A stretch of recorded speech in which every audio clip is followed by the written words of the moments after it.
দেখো, আমাদের lecture plan অনুযায়ী আজকে হচ্ছে অ্যানালাইসিস অফ কস্ট কনসেপ্টের 4th ক্লাস, অর্থাৎ ফাইনাল ক্লাস। এই ফাইনাল ক্লাসেও আমরা টেন্ডার কস্ট শিট নিয়ে আলোচনা করব। যদিও আমরা গত ক্লাসেও কিন্তু টেন্ডার কস্ট শিট নিয়ে ডিসকাস করছি। তো টেন্ডার কস্ট শিটের অঙ্কগুলো একটু ক্রিটিক্যাল, কস্ট শিটের মধ্যে কিছুটা তুলনামূলকভাবে কঠিন, সেজন্য টেন্ডার কস্ট শিট আমরা 2টা ক্লাস নিয়ে ডিসকাস করতেছি, ঠিক আছে? তো টেন্ডার কস্ট শিট আজকের ক্লাসেও আছে, তবে আজকের ক্লাসে আরো কিছু অ্যাডভান্স প্রবলেম থাকবে, কিছু আরো ক্রিটিক্যাল প্রবলেম থাকবে। তো যাই হোক, টোটাল এই প্রথম চ্যাপ্টারে আমাদের 4টা ক্লাস হচ্ছে। আর অ্যানালাইসিস অফ কস্ট শিটে আদার্স আর কোনো প্রবলেম নাই। এই 4টা ক্লাসে যা ডিসকাস করছি, যা এসডব্লিউ দিছি, এগুলো তুমি ভালো করে প্র্যাকটিস করবা। দেখবা বিগত 10-12 বছরে যতগুলো প্রশ্ন আসছে সবই ইনশাল্লাহ তুমি নিজে নিজে করতে পারবা। বই থেকে যখন প্রিভিয়াস ইয়ার কোশ্চেন দেখবা, তখন দেখবা ওগুলো আরো সহজ, কম্পারেটিভলি আরো সহজ, তুমি নিজে নিজেই করে ফেলতে পারবা। তো আজকের ক্লাসটা শেষ হলে আমি নেক্সট ক্লাসের আগে একটা মডেল টেস্ট পরীক্ষা নিব। মডেল টেস্ট পরীক্ষাটা গুগল ফর্মে নিব। গুগল ফর্মে কিভাবে পরীক্ষা নিব সেটা তোমরা তখন ভিউ করলেই দেখবা। এমসিকিউ টাইপের হবে। আমি অঙ্কগুলা কিছু ইনফরমেশন দিব, এরপরে তোমার কাছে আনসার জানতে চাইবো যে এটার আনসার কত। তো তুমি আনসারটা তোমার খাতায় করে আনসারটা বের করে, আমার অপশন দেওয়া থাকবে, অপশনে আনসার থাকবে, তুমি জাস্ট অপশনটা ক্লিক করবা। বাট অঙ্কটা তোমাকে কিন্তু ঠিকই খাতায় করতে হবে। আমি প্রশ্নটা এমন ভাবে সাজাবো যাতে তুমি এক কথায় আনসার দিতে পারো, বাট এক কথায় আনসারটা তোমাকে খাতায় করেই বের করতে হবে। তো অলরেডি আমি আজকে একটা নিউজ পাইছি যে ঢাকায় যে 7টা কলেজ আছে ন্যাশনাল ইউনিভার্সিটির আন্ডারে, ওই 7টা কলেজে এবারে ফাইনাল পরীক্ষাটা ওভাবেই হবে, ঠিক আছে? আমি জানতাম না, বাট আমার মাথায় আইডিয়া ছিল যে আমি তোমাদেরকে এমসিকিউর মাধ্যমেই অনলাইনে পরীক্ষাগুলো নিব। বাট আজকে দেখলাম যে ন্যাশনাল ইউনিভার্সিটির আন্ডারে যে কলেজগুলো ঢাকা ইউনিভার্সিটির আন্ডারে চলে গেছে, ওই কলেজগুলো তারা কিন্তু তাদের ফাইনাল পরীক্ষা এমসিকিউর মাধ্যমেই নিবে। এর কারণ হচ্ছে সেশন জট কমানো, তারপরে সময় বাঁচানো, পরীক্ষার খাতা যাতে খুব ওএমআর মেশিন দিয়ে কাটিয়ে ফেলতে পারে, খুব অল্প সময়ের মধ্যে যেন তাদের রেজাল্টটা দিয়ে দিতে পারে। খুব ভালো একটা উদ্যোগ, হ্যাঁ, খুবই ভালো একটা উদ্যোগ। তো আমিও তোমাদেরকে, হয়তো তোমাদের ক্ষেত্রেও এরকম ডিসিশন নিতেও পারে, যদিও ন্যাশনাল ইউনিভার্সিটি সারা বাংলাদেশ ব্যাপী যে কোনো ডিসিশন নেওয়ার ক্ষেত্রে অনেক চিন্তা ভাবনা করে নিবে। তো নিলে তাহলে তোমাদের একটা প্র্যাকটিস অলরেডি হয়ে যাবে। তো আসো আমরা শুরু করি আমাদের আজকে টেন্ডার কস্ট শিটের আলোচ্য বিষয়। আমরা জানি টেন্ডার কস্ট শিটে দুইটা কস্ট শিট করতে হয়। একটা জেনারেল কস্ট শিট, আরেকটা হচ্ছে ওটাকে বেস করে আরেকটা কস্ট শিট করতে হয়। তো ওটার জন্য কয়েকটা সূত্র মুখস্থ করতে বলছিলাম, সূত্রগুলো শিটে দিয়েছিলাম, আশা করি অনেকেই মুখস্থ করছো।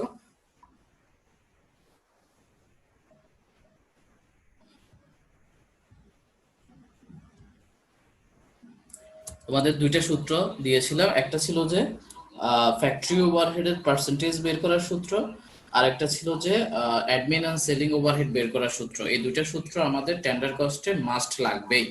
টেন্ডার কস্ট শিট করতে গেলে এই দুইটা সূত্র অ্যাপ্লাই করতে হবে, ঠিক আছে? এর আগেও গত ক্লাসে দেখছো ওই দুইটা সূত্র আমরা অ্যাপ্লাই করছিলাম। একটা ছিল যে ফ্যাক্টরি ওভারহেড নির্ণয় করতে হয় ওয়েজেসকে বেস করে, আর সেলিং এন্ড অ্যাডমিন ওভারহেড নির্ণয় করতে হয় ওয়ার্ক কস্টকে বেস করে। ওয়ার্ক কস্টের অপর নাম হচ্ছে টোটাল ম্যানুফ্যাকচারিং কস্ট বা ফ্যাক্টরি কস্ট বলা হয়। তো আমাদের শীটে দুইটা অঙ্ক বাকি ছিল। লেকচার পরে আমাদের লাস্ট যে ক্লাসটা, এই ক্লাসের জন্য দুইটা অঙ্ক আমরা বাকি রাখছিলাম। ওই দুইটা অঙ্কই আজকে আমরা ডিসকাস করব। আমি সবাইকে আনমিউট করি কারণ তোমাদের রেসপন্স লাগবে, কারণ এটা নতুন কিছু না, এতদিন যে ডিসকাশনগুলো করছি তার সাথে রিলেটেড, এই জন্য তোমরা রেসপন্স করবা। কোন আইটেমটা কোথায় বসবে আমি তোমাদেরকে জিজ্ঞেস করবো। আমি সবাইকে আনমিউট করে দিচ্ছি।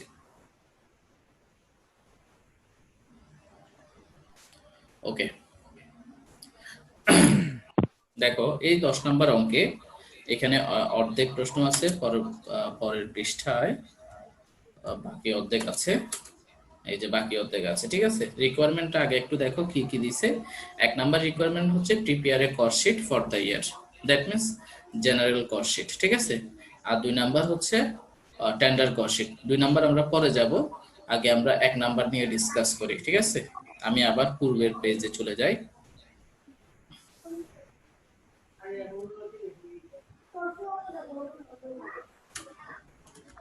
দেখো প্রশ্নটা আমি ডিসকাস করতেছি।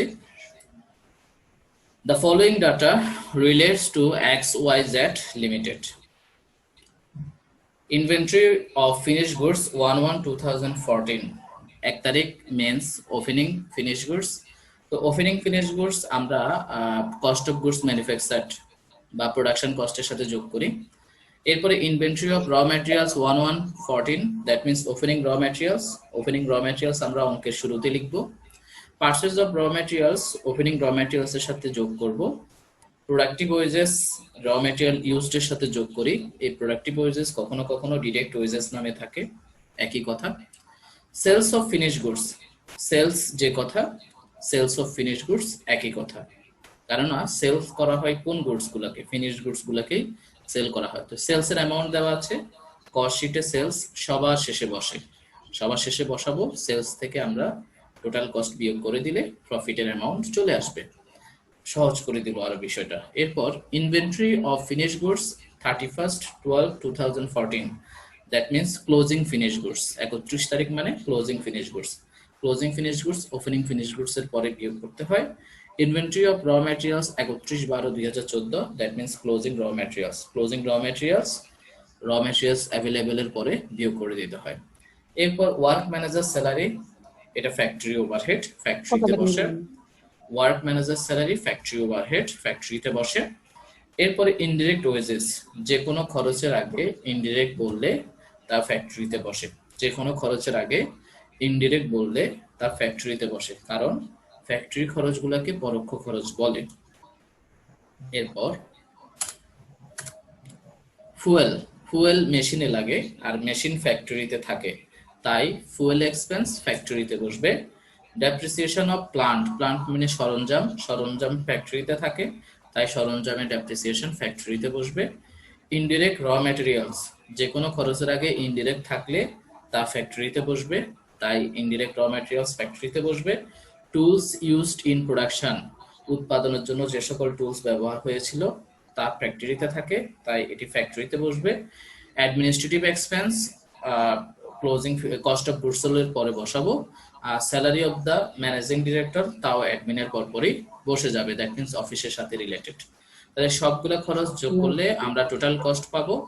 আর প্রশ্নে যেহেতু সেলস দেওয়া আছে, সেলস থেকে টোটাল কস্ট বিয়োগ করে দিলে প্রফিট চলে আসবে।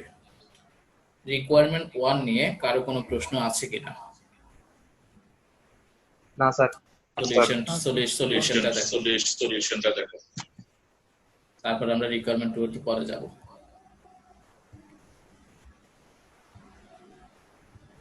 স্যার বুঝছি স্যার নিচে। হ্যাঁ, আগে এতটুকু দেখো। এই পেজে কোনো সমস্যা আছে কিনা? ওয়েট করেন, আমরা একটু দেখি। বুঝি নাই কি বলছো? এটা একটু দেখিনি, অনেকে বলতেছে দেখো না আমি তো দেশের বলেন। দেখো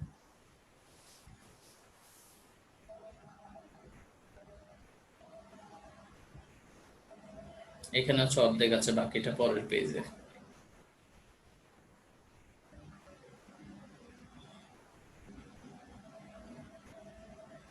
স্যার ওকে।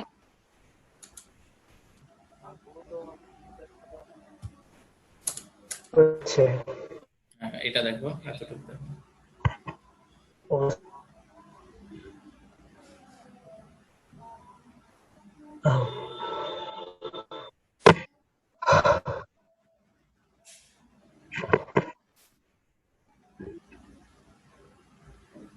সেলস থেকে টোটাল কস্ট বিয়োগ করছে ৭১,০১৯ টাকা প্রফিট আসছে।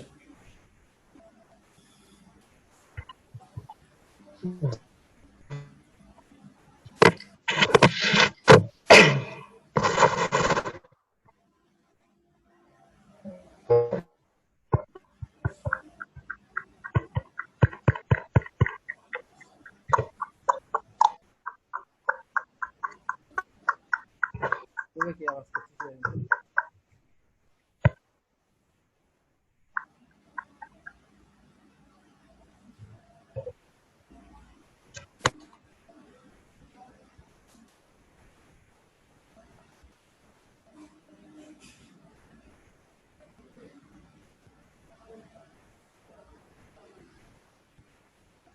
স্যার বুঝছি। কারো প্রশ্ন আছে রিকোয়ারমেন্ট 1 নিয়ে? হ্যাঁ স্যার। না স্যার। তাহলে রিকোয়ারমেন্ট 2 তে যাই, কেমন? জি sir. Okay, Yes.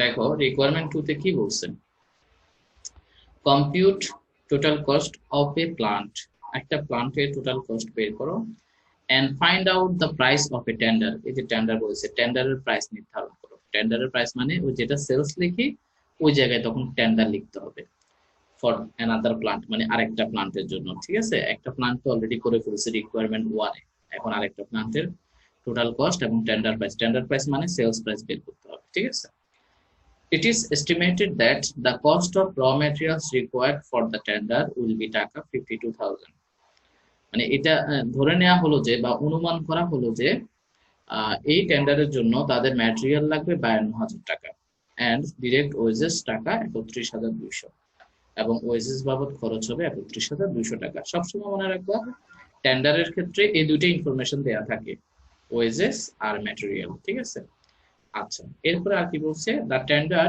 Is to be made at a profit of 20% on the selling price, sales এর 20% কি করবে, প্রফিট করবে। তো সেলস তো টেন্ডারের জন্য তো সেলস এর অ্যামাউন্ট দেওয়া নাই, 2 নাম্বার রিকোয়ারমেন্টের জন্য কি সেলস এর অ্যামাউন্ট দেওয়া আছে, দেওয়া নাই, তাহলে প্রফিটটা আমাদেরকে কস্টের উপরে ধরতে হবে ওই সূত্র দিয়ে, total cost into rate by 100 minus rate. যখন সেলস এর উপর প্রফিট ধরতে বলে তখন আমরা সেটা কস্টের উপরে ধরবো। কিভাবে ধরবো, একটা সূত্র অনেকগুলো অঙ্কে ইউজ করছি, সেই সূত্রটা হচ্ছে টোটাল কস্ট ইনটু উপরে প্রফিটের রেট, নিচে 100 মাইনাস প্রফিটের রেট। ওকে, তাহলে দ্বিতীয় কস্ট শিটের জন্য মাত্র 3টে ইনফরমেশন দেওয়া আছে, একটা হচ্ছে ম্যাটেরিয়াল কতটুকু লাগবে, ওয়েজেস কতটুকু লাগবে, আর প্রফিট কিভাবে করবে। কিন্তু এখানে ফ্যাক্টরি ওভারহেড আর অ্যাডমিন ওভারহেড নিয়ে কোনো ইনফরমেশন দেওয়া নাই। টেন্ডার কস্ট শিটে এই দুটো ইনফরমেশন দেওয়া থাকে না। কেন দেওয়া থাকে না, কারণ এই দুটো ইনফরমেশন বের করার জন্য দুইটা ফিক্সড সূত্র আছে। এই দুইটা ইনফরমেশন বের করার জন্য, অর্থাৎ ফ্যাক্টরি ওভারহেড বের করার জন্য একটা সূত্র আছে, আর সেলিং এন্ড অ্যাডমিন ওভারহেড বের করার জন্য একটা সূত্র আছে। তো ফ্যাক্টরি ওভারহেড বের করার সূত্রটা কি, কেউ বলো তো? Factory overhead divided by divided direct wages. Yes. Factory overhead divided by Direct wages. Direct wages into 100। আচ্ছা, আর অ্যাডমিন এন্ড সেলিং ওভারহেডের সূত্রটা admin overhead divided by works cost into 100. admin and selling divided by work cost into 100. Work cost. ওকে, তাহলে আসলে আমরা সলিউশনটা একটু দেখি। আমরা আগে সলিউশনটা দেখি, তারপর ওয়ার্কিংটাও দেখাবো, দেখলে আশা করি ক্লিয়ার হয়ে যাবে।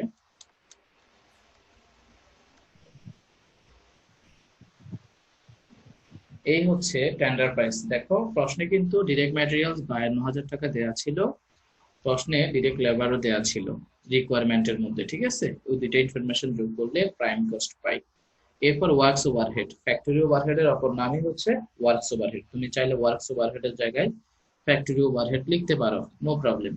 এখন এই ওয়ার্কস ওভারহেড ডিরেক্ট লেবারকে, মানে ডিরেক্ট লেবার মানে তো ডিরেক্ট ওয়েজেস কে 25% দিয়ে গুণ করছে। আমরা জানি ওয়ার্কস ওভারহেড ওয়েজেস কে বেস করেই আসে, সেজন্য ওয়েজেস এর অ্যামাউন্টের সাথে কি করতে হয়, গুণ করতে হয়, ঠিক কিনা? আমি যে কথাটা বলছি এটা বুঝছো কিনা? ফ্যাক্টরি ওভারহেড কাকে বেস করে আসে, ওয়েজেস কে বেস করে, ঠিক না? জি। তো এই জন্য গুণ করার সময় কার সাথে গুণ হয়, ওয়েজেস এর সাথেই গুণ হয়। লেবার মানে কি ওয়েজেস, লেবারদেরকে কি দেওয়া হয়, ওয়েজেস দেওয়া হয়।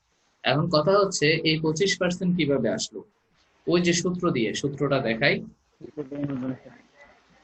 এই যে দেখো 25%, নোট 1টা দেখো, note 1, calculation for percentage of works overhead charge to wages, উপরে ওয়ার্কস ওভারহেড ভাগ ওয়েজেস ইনটু 100। তো ওয়ার্কস ওভারহেড কস্ট শিটের 1 নাম্বার কস্ট শিটে কত ছিল, 1,29,220, আর ওয়েজেস ছিল 5,16,880 ইনটু 100।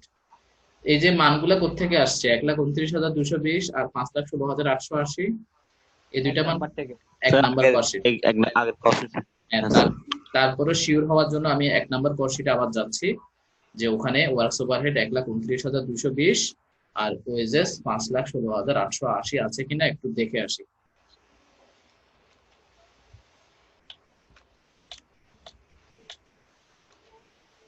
এই যে দেখো ওয়েজেস 5,16,880 আছে কিনা, ওয়েজেস 5,16,880 আছে কিনা, আছে। আর ফ্যাক্টরি ওভারহেড দেখো, ফ্যাক্টরি ওভারহেড 1,29,220 আছে কিনা, টোটাল ফ্যাক্টরি ওভারহেড 1,29,220। জি তাহলে পার্সেন্টটা বের করতে হয় সবসময় আগের কস্ট শিট থেকে, ঠিক আছে? কারণ টেন্ডার মানে হচ্ছে একটা বাজেট, বাজেট করা হয় সবসময় আগেরটাকে বেস করে।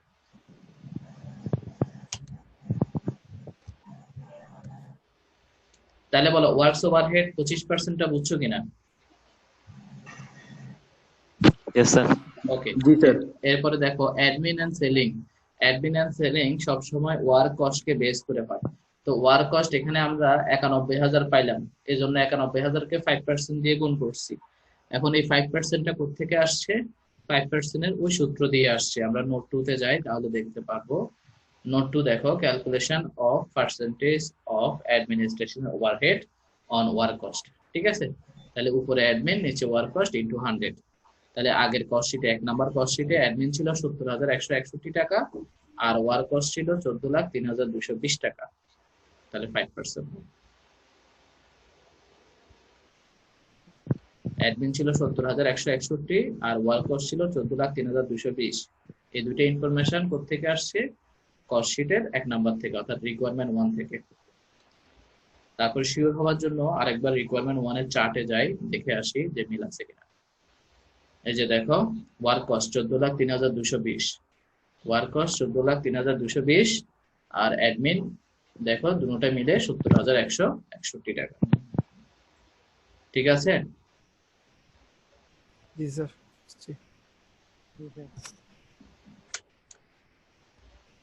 আর অ্যাডমিন এন্ড সেলিং কাকে বেস করে হয়? ওয়ার্ক কস্টকে বেস করে, সেজন্য গুণ করার সময় ওয়ার্ক কস্টের সাথে গুণ করতে হয়। এতটুকু বুঝছো কিনা? প্রত্যেকটা টেন্ডার কস্ট শিটের একই নিয়ম, প্রত্যেকটা টেন্ডার কস্ট শিটের একই নিয়ম, জাস্ট দুইটা সূত্র অ্যাপ্লাই করতে হবে, আর কিছুই না, সূত্র দুটোটা fixed.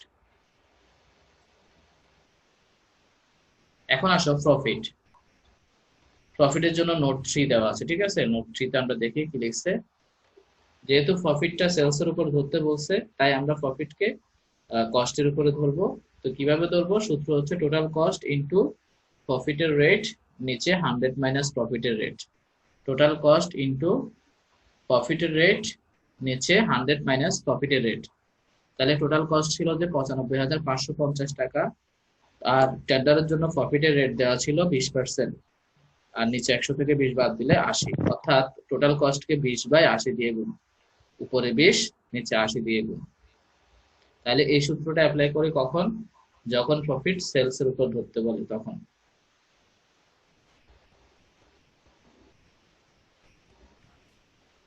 Sales is not given. হ্যাঁ, সেলস দেয়া ছিল না 2 নাম্বারের জন্য, অর্থাৎ টেন্ডারের জন্য সেলসটা দেয়া ছিল না, সেই জন্য কস্টের উপর ধরতে হয়। আর কস্টের উপর ধরতে গেলে এই সূত্র দিয়ে করতে হবে। এই সূত্র এর আগেও কয়েকটা অঙ্কে ছিল। না না না, তুমি তো রিকোয়ারমেন্ট 2 এর, হ্যাঁ হ্যাঁ, এই যে দেখো টোটাল কস্ট রিকোয়ারমেন্ট 2 তে যা ছিল তাই। এই যে 95,550 টাকা, দেখছো? ওটাই 95,550 টাকা।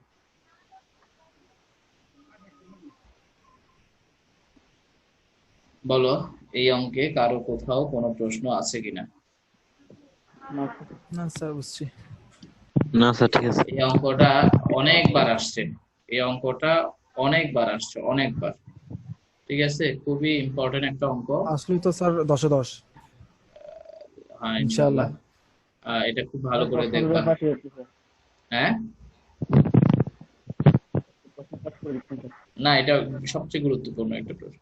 তাহলে এই অঙ্ক নিয়ে কারো আর কোনো প্রশ্ন আছে এটা নিয়ে? কেউ কোথাও বুঝো না এরকম কেউ আছো?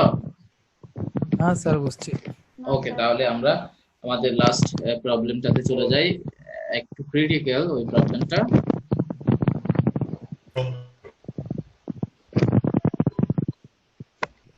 এই প্রবলেম 11, প্রবলেম 11 দেখো 11 এ আগে রিকোয়ারমেন্ট কি দিয়েছে, রিকোয়ারমেন্ট আমরা একটু দেখি।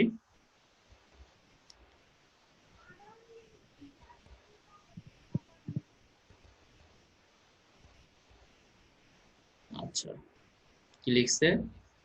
Assuming that in 2012 the rate of factory overhead has gone up by 20%, distribution overhead have gone down by 10%. এগুলো তো 2012 সালে, অর্থাৎ সেকেন্ড কস্ট শীটের জন্য কথাগুলো বলতেছে মনে হয়। And selling and admin overhead have gone by 12.5%. At what price should the products to be sold as to earn the same rate of profit on the selling price? এটা হচ্ছে পরবর্তী cost শীটের জন্য। তার আগে নিশ্চয়ই রিকোয়ারমেন্ট উপরে লিখে দিছে। The following figures have been obtained from the records of a company for the year 2011. আচ্ছা, এখানে একটা রিকোয়ারমেন্ট ভুলে আসে নাই, বুঝছো? 2011 এর জন্য রিকোয়ারমেন্টটা ভুলক্রমে লেখা হয়নি। তো তোমরা একটু খাতায় লিখে রাখো যে 11 নম্বর অঙ্কের 1 নম্বর রিকোয়ারমেন্টটা হবে prepare a cost sheet for 2011। একটু লিখে রাখো খাতায়। এই সেশনটা এখানে কমপ্লিট হয়ে যাবে, পরবর্তী সেশনে জয়েন করবা। একটু লিখে রাখো 11 নম্বর অঙ্কে 1 নম্বর রিকোয়ারমেন্ট হবে prepare a cost sheet for 2011।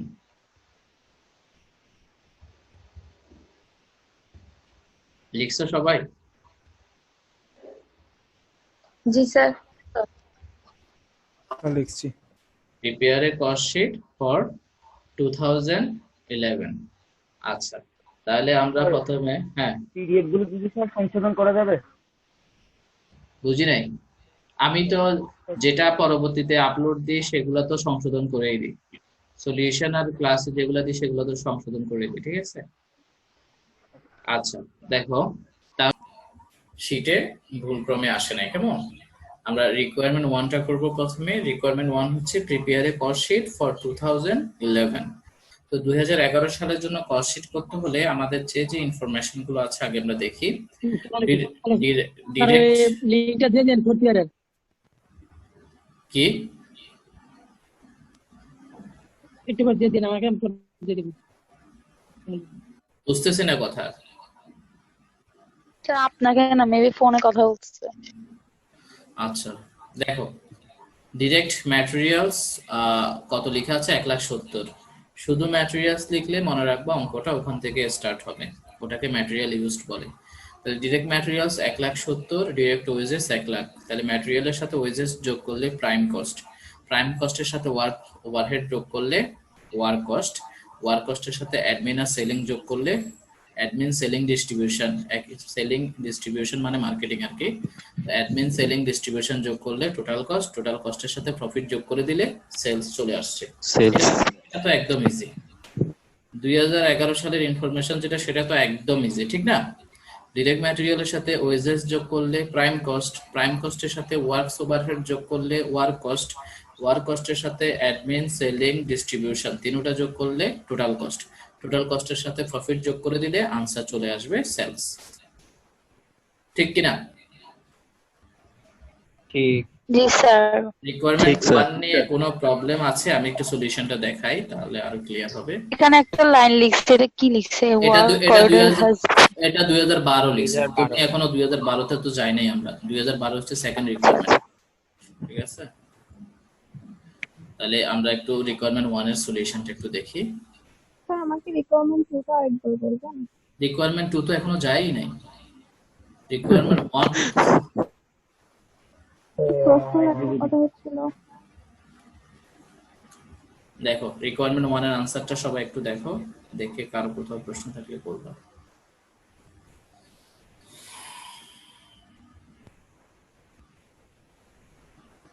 উপরের অংশটা এখন করবা না, উপরের অংশটা হচ্ছে রিকোয়ারমেন্ট 2।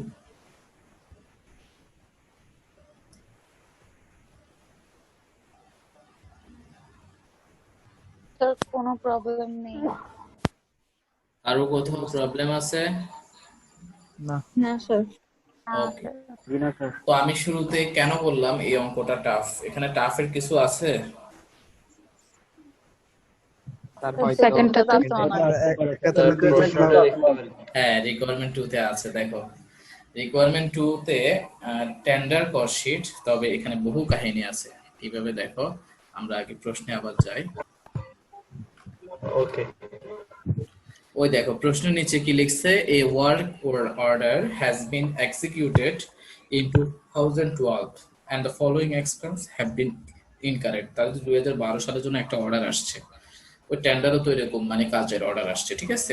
তো ওই কাজের অর্ডারের জন্য বা ওই টেন্ডারের জন্য তাদের কি কি লাগতেছে দেখো, ম্যাটেরিয়াল লাগবে 2000 টাকা আর ওয়েজেস লাগবে 1000 টাকা।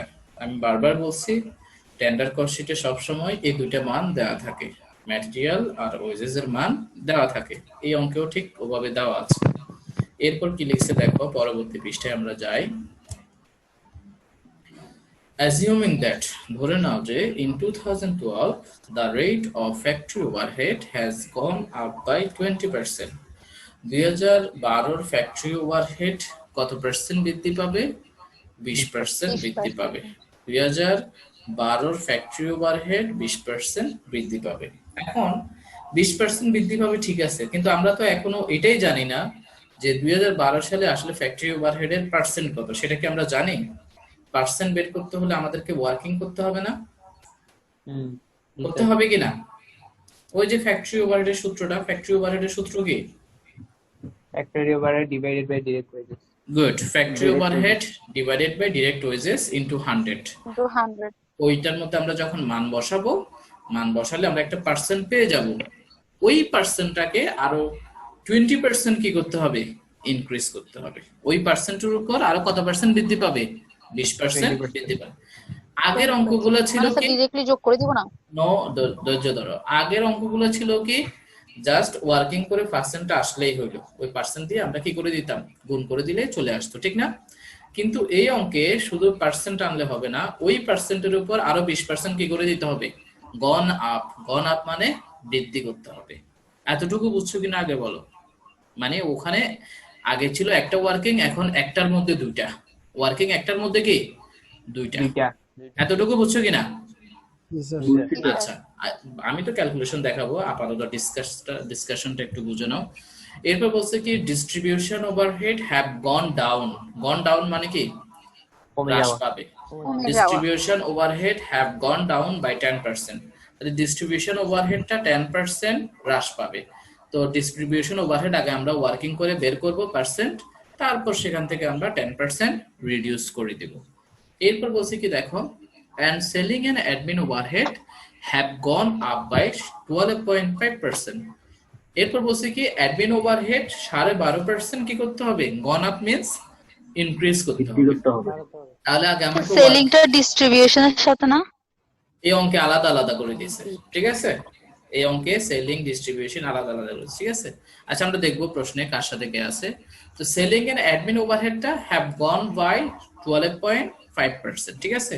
তাহলে 12.5% বৃদ্ধি করতে হবে। তো আগে আমাকে অ্যাডমিনের পার্সেন্টটা বের করব, তারপর আমি ওটা 12.5% বৃদ্ধি করব।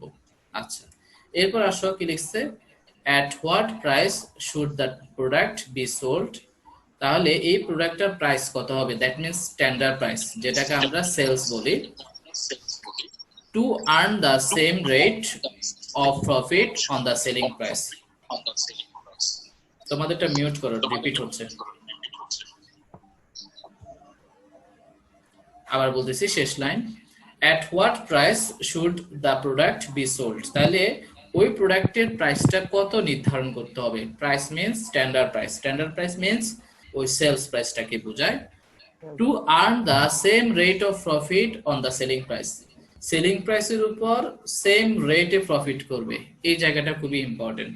এরকম একটা অঙ্ক আগের ক্লাসেও ছিল যে সেলস এর উপর সেম প্রফিট করে, তার মানে 1 নাম্বার রিকোয়ারমেন্টে সেলস এর উপর যে প্রফিটটা করছে সেটা কত পার্সেন্ট ছিল আমাদেরকে দেখতে হবে।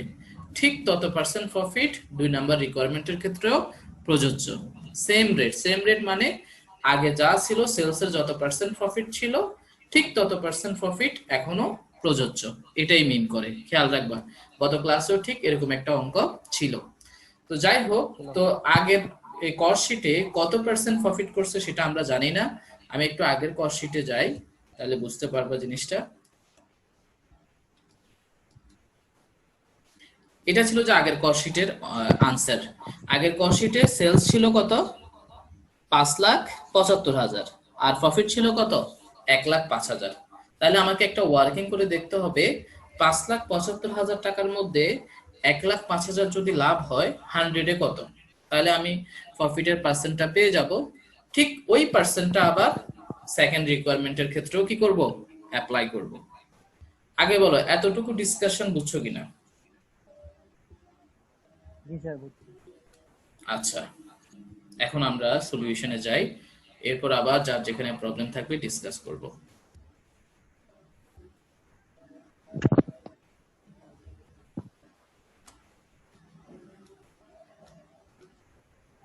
এই যে দেখো, প্রশ্নে ডিরেক্ট ম্যাটেরিয়ালস 2000 লেখা ছিল, ডিরেক্ট ওয়েজেস 1000 লেখা ছিল। এই দুইটা ইনফরমেশন সরাসরি দেওয়া ছিল। তাহলে এই দুইটা যোগ করলে আমরা প্রাইম কস্ট পেলাম। এখন আসো ওয়ার্কস ওভারহেড। আমরা জানি ওয়ার্কস ওভারহেডকে বের করে কিভাবে? ওয়েজেস এর সাথে গুণ করে। ওয়ার্কস ওভারহেড বের করে ওয়েজেস এর সাথে গুণ করে।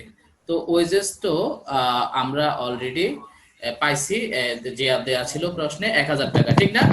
ওয়েজেসটা প্রশ্নে কি 1000 টাকা দেয়া ছিল। এখন কথা হচ্ছে এই 1000 এর সাথে 72% গুণ হইলো, এই 72%টা আসলো কোত্থেকে সেটাই আমাদেরকে দেখতে হবে। তো আমরা জানি যে ওয়ার্কস ওভারহেড সব সময় কোন সূত্র দিয়ে করতে হয়? সূত্রটা আরেকবার বলো। Works overhead divided by wages into 100। এখন আমরা দেখি ওই সূত্র আসলে অ্যাপ্লাই করছে কিনা। নোট 1-এ যাই, আবার আমরা অঙ্কে ফিরে আসবো। নোট 1-এ যাই।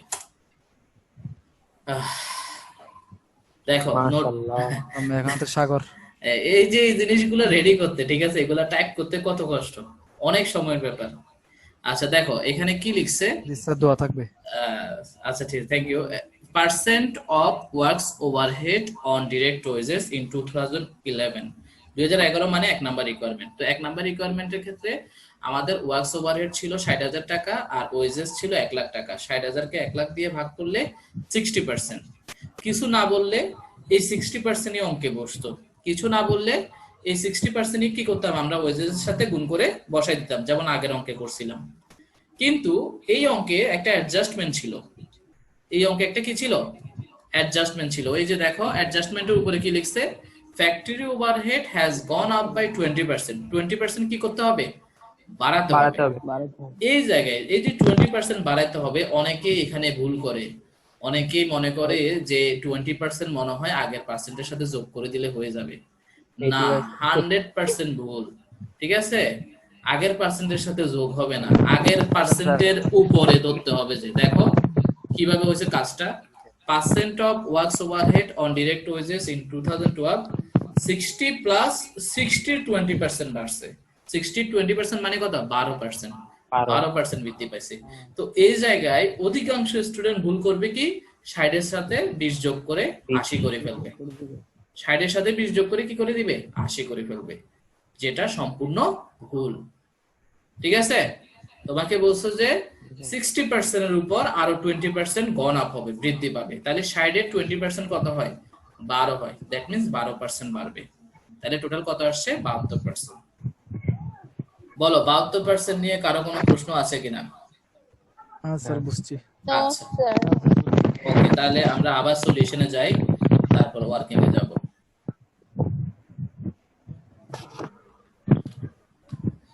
এরপর দেখো অ্যাডমিন ওভারহেড। অ্যাডমিন ওভারহেড বের করার সূত্র হচ্ছে admin by works overhead, sorry admin by work cost into 100, ঠিক না? Admin by work cost into 100। আচ্ছা, তো অ্যাডমিনকে সবসময় গুণ করতে হয় কার সাথে? মান বের করার পর ওয়ার্ক কস্টের সাথে, যেহেতু ওয়ার্ক কস্ট কে বেস করে আসছে। কেমন?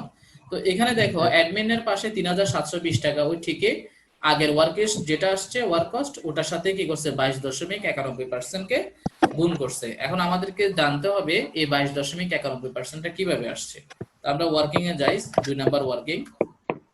দেখো 2 নাম্বার ওয়ার্কিংটা, আগে অ্যাডমিন ওভারহেড 2011 সালে কত পার্সেন্ট ছিল সেটা বের করছে। 2011 সালে অ্যাডমিন ছিল 20.36%, মান বসানোর পর এটা আসছে। এরপরে আমাদেরকে 2012 সালে একটা অ্যাডজাস্টমেন্ট ছিল, ওই অ্যাডজাস্টমেন্টে বলছে অ্যাডমিন ওভারহেড 12.5% ইনক্রিজ করতে হবে, বলছিল কিনা প্রশ্নের মধ্যে? অ্যাডমিন ওভারহেড কত পার্সেন্ট ইনক্রিজ করতে বলছিল? 12.5%। 12.5 তাহলে 20.36 এর 12.5 বাড়াইলে আনসার হয় যে 22.91%।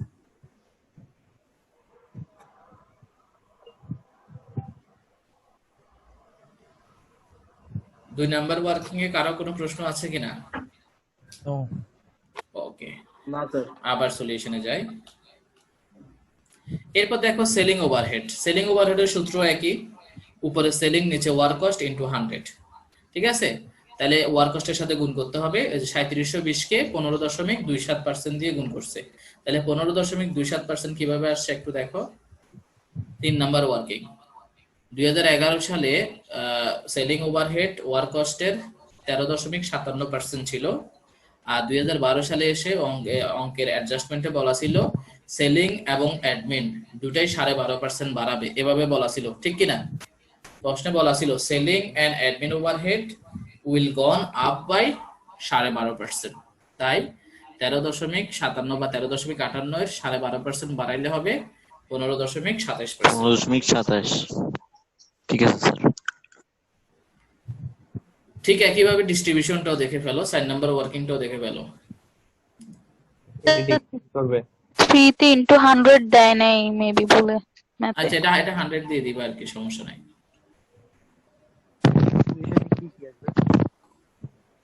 ডিস্ট্রিবিউশনের ক্ষেত্রে অ্যাডজাস্টমেন্টে বলা ছিল 10% গন ডাউন হবে। ডিস্ট্রিবিউশনে কি ছিল? গন ডাউন।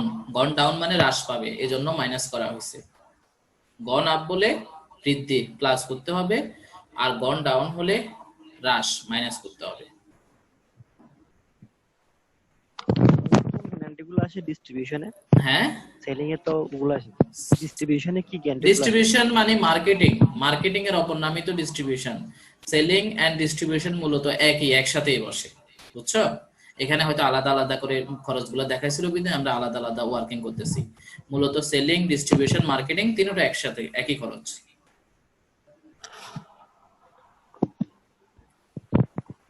তাহলে এই জায়গায় অনেকেই ভুল করে কি, আগের পার্সেন্টের সাথে নতুন পার্সেন্টটা কি করে দেয়, হয় যোগ করে দেয় না হয় বিয়োগ করে দেয়।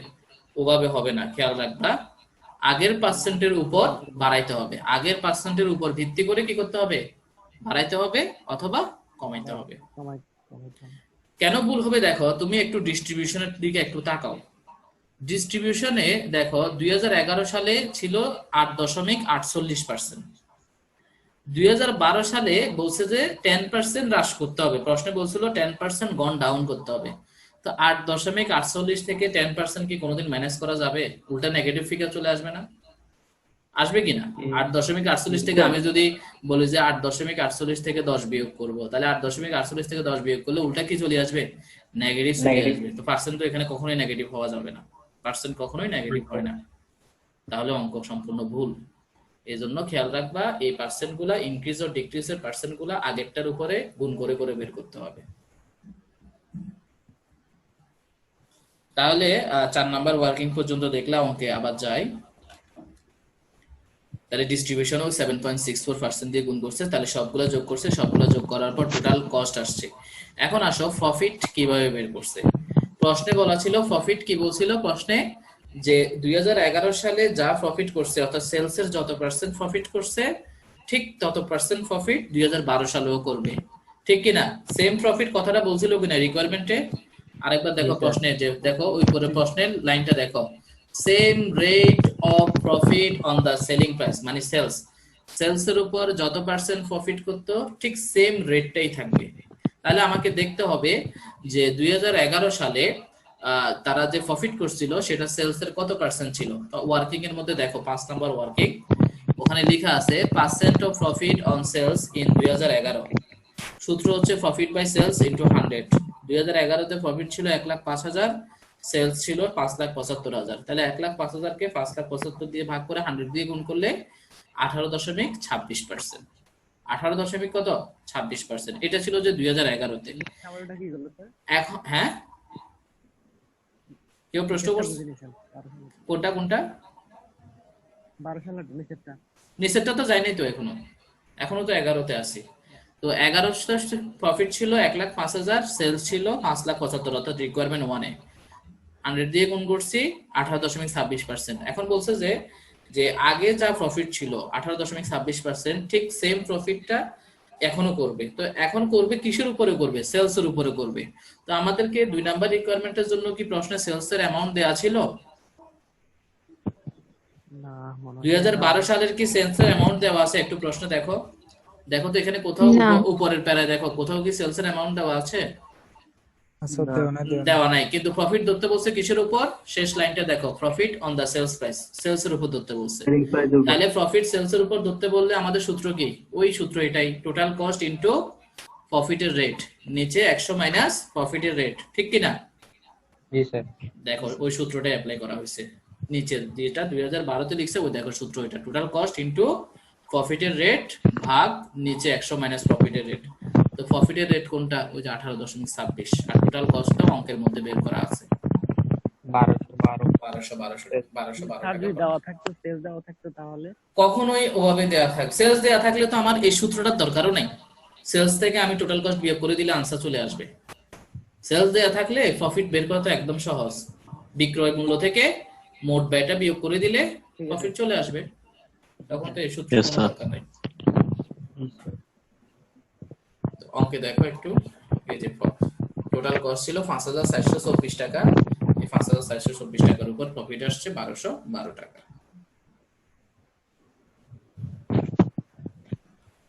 বলো কারো কোনো প্রশ্ন আছে কিনা?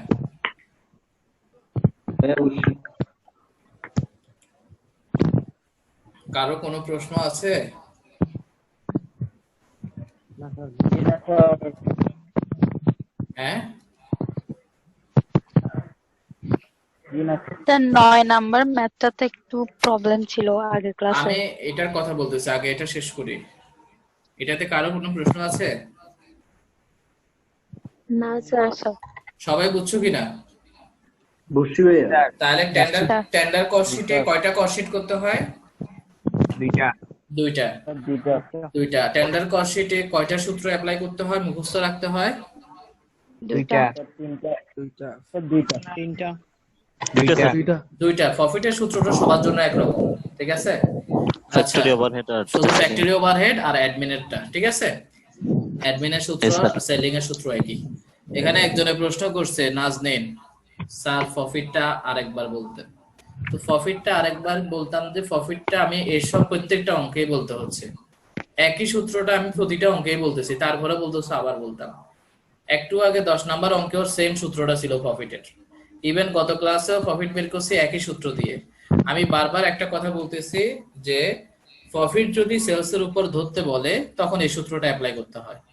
প্রফিট যদি সেলস এর উপর ধরতে বলে, এই যে এখানে লিখে আছে প্রফিট অন সেলস, প্রফিট যদি সেলস এর উপর ধরতে বলে তখন সূত্র হচ্ছে টোটাল কস্ট ইনটু প্রফিটের রেট ডিভাইডেড বাই 100 মাইনাস প্রফিটের রেট।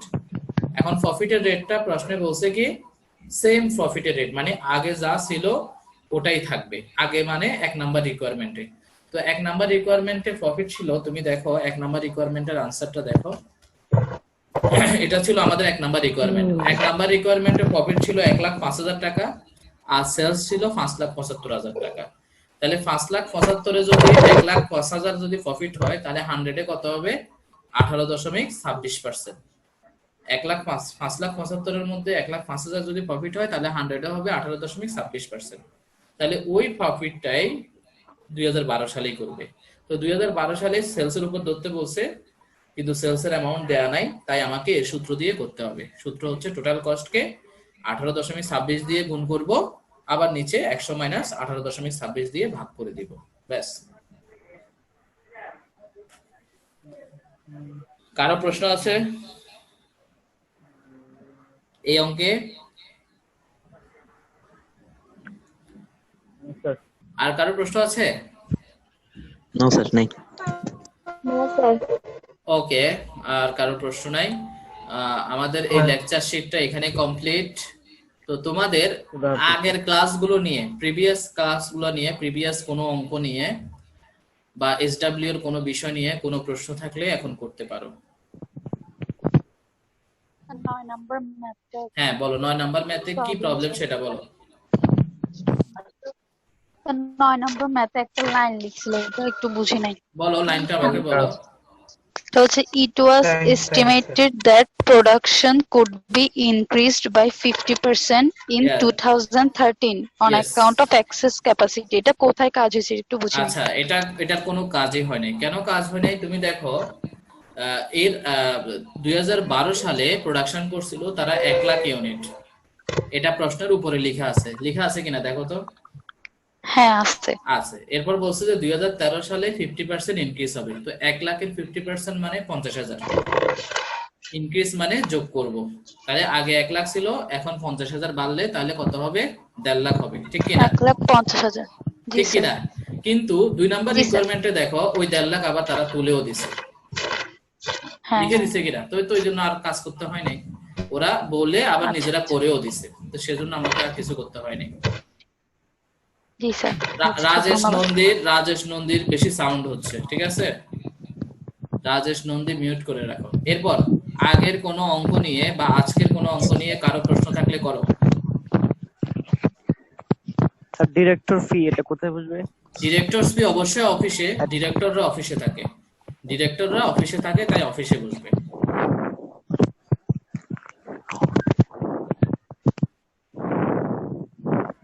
স্যার প্রোডাক্টিভ ওয়েজেসটা কি র ম্যাটেরিয়ালস কনজিউমড এর পরে বসাবো ইয়েস ওখানে বসাবা প্রোডাক্টিভ ওয়েজেস। মাঝে মধ্যে কিছু কিছু অঙ্কে ডিরেক্ট ওয়েজেস না লিখে সেটাকে প্রোডাক্টিভ ওয়েজেস লিখে, ঠিক আছে? তো ডিরেক্ট ওয়েজেস যেখানে বসে র ম্যাটেরিয়ালস স্যার যদি কোশ্চেনে ডিরেক্ট ওয়েজেস প্রোডাক্টিভ ওয়েজেস দুইটাই থাকে তখন একটা নিচে একটা বসাবা আর কি। তখন প্রোডাক্টিভ ওয়েজেস তুমি ফ্যাক্টরিতেও বসাতে পারো, কোনো সমস্যা নেই। জি হ্যাঁ স্যার আগের এসডব্লিউ তে ফ্যাক্টরিতে বসাইছিলাম। ওকে নো প্রবলেম, আনসার একই চলে আসবে। আর carriage inward sir? Carriage inward তো ক্রয় পরিবহন, ট্রান্সপোর্টেশন ইন। ওই পারচেজ অফ র ম্যাটেরিয়ালস, এক minute, purchase of raw materials এর সাথে যোগ করে দিবা, ঠিক আছে? ফরম্যাটে লেখা আছে ট্রান্সপোর্টেশন ইন অথবা ক্যারিজ ইনওয়ার্ড অথবা ফ্রেট ইন বলে। আর যদি ক্যারিজ আউটওয়ার্ড বলে এটা হচ্ছে বিক্রয় পরিবহন। সেলিং এক্সপেন্স বসবে। বিক্রয় পরিবহন সেলিং এক্সপেন্স।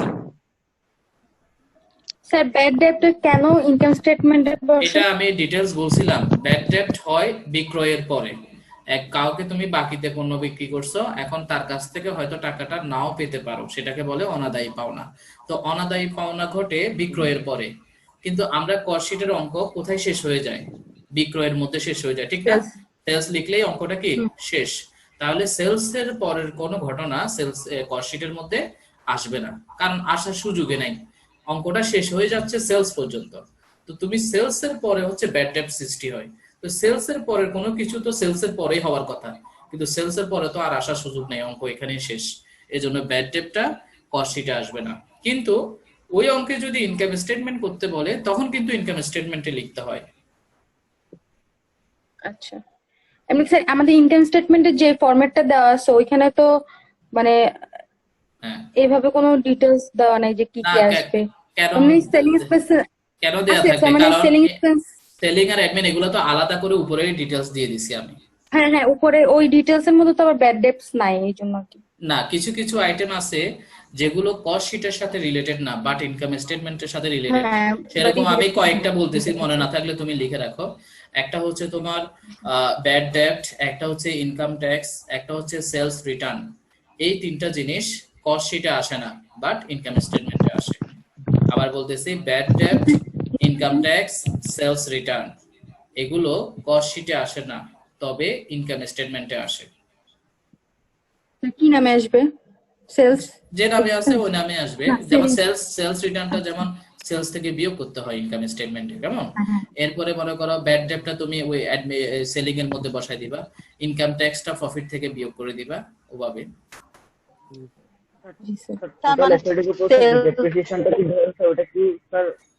থেকে সেলস রিটার্নটা বিয়োগ দিলে পরে কস্ট অফ গুডস সোল্ড বিয়োগ। একজন বলো কি বলছো? সেলস রিটার্নটা যদি বিয়োগ দিতে হয় তাহলে ইনকাম স্টেটমেন্টে সেলস মাইনাস সেলস রিটার্ন, এরপরে এটাকে নেট সেলস বলবে তখন। এরপরে minus cost of goods sold বিয়োগ দিতে হবে। Right cost of goods. হ্যাঁ বলো, এরপর নেক্সট। টোটাল অ্যাসেট থেকে স্যার ডেপ্রিসিয়েশনটা কি বাদ যায়? অ্যাসেট থেকে?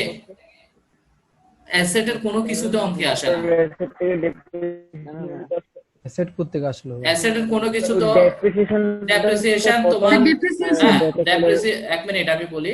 ডেপ্রিসিয়েশন যদি ফ্যাক্টরির সাথে রিলেটেড হয় ফ্যাক্টরিতে বসাইবা, ডেপ্রিসিয়েশন অফিসের সাথে রিলেটেড হলে অফিসে বসাই দিবা, এতটুকুই কাজ। তারপর অ্যাসেটেরটা তো আসবে না স্যার? না, কখনো কোনো মূলধন জাতীয় ব্যয় কস্ট শিটে আসে না।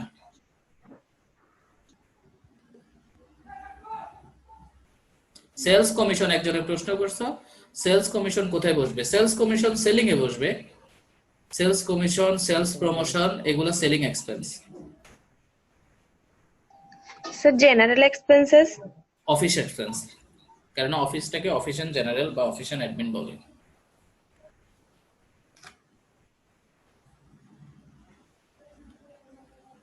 আর কারো প্রশ্ন আছে? সেলিং এক্সপেন্স তো সেলিং এ আসবে তাই না? Selling and marketing. সেলিং তো সেলিং এ।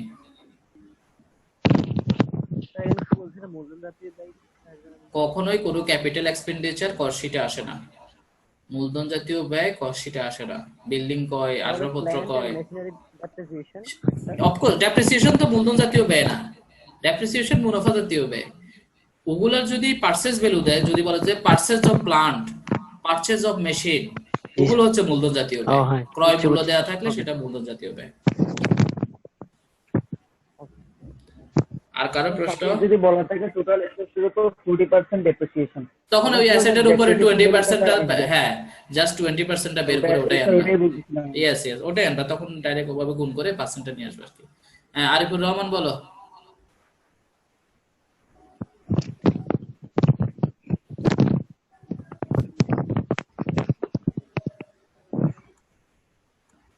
আর কারো প্রশ্ন আছে? একটা প্রশ্ন ছিল বলো। স্যার আমরা ওই ফ্যাক্টরি ওভারহেডটা বিয়োগ দেওয়ার পরে তো আসছে যে টোটাল ফ্যাক্টরি কস্ট, এরপরে ওপেনিং ওয়ার্ক প্রসেস যোগ করার পর যোগ, হ্যাঁ এরপরে যদি ওপেনিং ওয়ার্ক আর ক্লোজিং ওয়ার্ক ইন প্রসেস না থাকে তাহলে কি ডিরেক্টলি আমরা প্রোডাকশন কস্ট লিখে দিতে পারবো ওইটা? হ্যাঁ অফকোর্স, যদি কোনো একটা ইনফরমেশন না থাকে তুমি পরের নামটা অ্যাপ্লাই করতে পারবা। আচ্ছা। আর কারো প্রশ্ন? আশা করি নাই। আমরা নেক্সট ক্লাসে একটা এক্সাম নিব।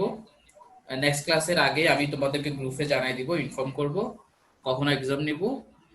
তোমরা একটু প্রিপেয়ার থাকবা, সবাই পার্টিসিপেট করার চেষ্টা করবা। সহজ কোশ্চেন দিব, জাস্ট শীটে যা আছে ওখান থেকেই দিব। এবং কোশ্চেনগুলো আমাদেরকে কোনো থিওরিটিক্যাল কোশ্চেন হবে? ওরকম না, শুধু ম্যাথ রিলেটেড দিব। আমি ছোট ছোট কতগুলো ম্যাথ দিব, জাস্ট কয়েকটা যোগ বিয়োগ করে আনসার কি হবে ওগুলো তুমি ট্রিক মার্ক দিবা, ঠিক আছে? ক্যালকুলেশনটা তোমার খাতায় করবা, বাট আনসারটা ওখানে দেওয়া থাকবে, কয়েকটা অপশন আনসার দেওয়া থাকবে, তুমি সঠিক আনসারটা দাগ দিয়ে দিবা। তো সঠিক আনসার বের করতে হলে তোমার খাতায় রাফ করতে হবে, তুমি খাতায় রাফ করে নিবে, ঠিক আছে? তো স্যার এক্সামটা কই দিব? ওই গুগল ক্লাসরুমে আমি প্রশ্ন রেডি করে দিব, একটা টাইম ফিক্সড করে দিব, ওখানে জাস্ট ভিজিট করলেই তুমি এক্সামটা দিতে পারবা, ঠিক আছে? আমি জানাবো। স্যার মোবাইল থেকে হ্যাঁ স্যার আজকের হোমওয়ার্ক সলিউশনটা আপলোড দিব রাতে। হ্যাঁ হ্যাঁ, মোবাইলে কি হয়েছে? মানে মোবাইলে ক্লিক করলে হয়ে যাবে অ্যানসার? অফকোর্স মোবাইলে ক্লিক করলে হয়ে যাবে, কিছুই করতে হবে না, সব একদম ইজি, ঠিক আছে? আর আমি ওই একটা ভিডিও দিছি গুগল ক্লাসরুমের, ওখানে কিন্তু এক্সাম কিভাবে দিতে হয় ওখানে বলা আছে, প্রয়োজনে ভিডিওটা আরেকবার দেখবা। How to join Google classroom, ওখানে কিন্তু এক্সাম দেওয়ার ওয়ে আছে, ঠিক আছে? ওটা আরেকবার দেখবা, ঠিক আছে? আল্লাহ হাফেজ। স্যার ইউটিউব চ্যানেল একটু ভিজিট করে রাখবেন। হ্যাঁ হ্যাঁ, সমস্যা নেই। ওকে, সিলেক্টেড টাইমে স্টার্ট হবে না পরীক্ষাটা? হ্যাঁ, আমি টাইম সব বলে দিব গ্রুপে। আসসালামু আলাইকুম। ওকে, আল্লাহ হাফেজ। স্যার ওই টাইমটার পরে তো আর এক্সামটা দেওয়া যাবে না? না, টাইমের পরে এক্সাম দেওয়া যাবে না, আধা ঘন্টা টাইম দিব, ওই টাইমের মধ্যে এক্সাম দিতে হবে, ঠিক আছে? আমি সবকিছু আমি ডিটেইলস বলবো প্রশ্ন রেডি করার পরে। তো ঠিক আছে, আজকে এতটুকু থাক। আল্লাহ হাফেজ, ইনশাআল্লাহ নেক্সট দেখা হবে। ওয়ালাইকুম আসসালাম। আসসালামু আলাইকুম স্যার। নেক্সট ক্লাসে কোনো এইচডব্লিউ থাকবে না, পরীক্ষার প্রিপারেশন নিবা। আসসালামু আলাইকুম।